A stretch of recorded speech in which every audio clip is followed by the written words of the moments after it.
Let me start this video in a different way. Imagine two phones. Same model, same hardware, same apps, same user. But they don't feel the same. One feels a little heavy, a little crowded, a little annoying. The other feels calm, smooth, quiet. The only difference between them is One UI 8.5. Today on Tech Insights, I want to talk about what actually changes when you move from the old experience to the new one. And before we start, please don't forget to subscribe to our channel so you can get notified about daily tech updates. Before One UI 8.5, everything worked, but everything also required a little more effort. The lock screen looked fine, but adjusting the clock felt limited and sometimes awkward. The bottom card always stayed in the way. Widgets were useful, but the layout felt slightly crowded. Media controls worked, but you had to be a bit careful where you tapped.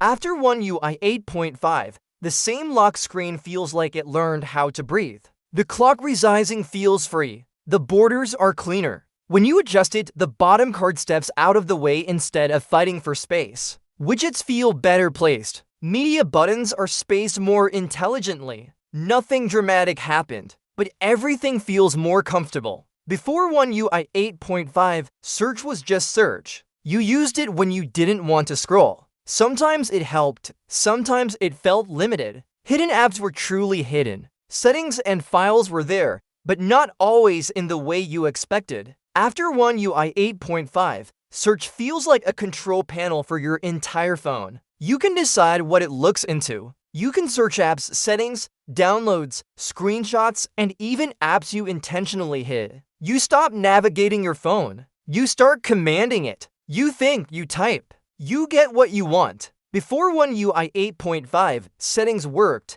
but it felt like a long list. You had to stretch your thumb. Sliders were fine. Menus opened where they opened. After One UI 8.5, settings feels more human. Menus open lower. Sliders are easier to reach. Spacing feels more relaxed. You don't notice it at first, but your hand notices it. Your muscle memory notices it. Before One UI 8.5, gallery sometimes felt heavy when using effects. Sharing was fine. Editing history existed, but it wasn't very friendly. After One UI 8.5, gallery feels lighter. History is clearer. Sharing feels more predictable. Everything is still the same app. It just feels more organized. Before One UI 8.5, performance was good, but not always consistent. Small bugs appeared randomly. Battery behavior sometimes felt strange. Little glitches showed up and disappeared. After One UI 8.5, the phone feels stable.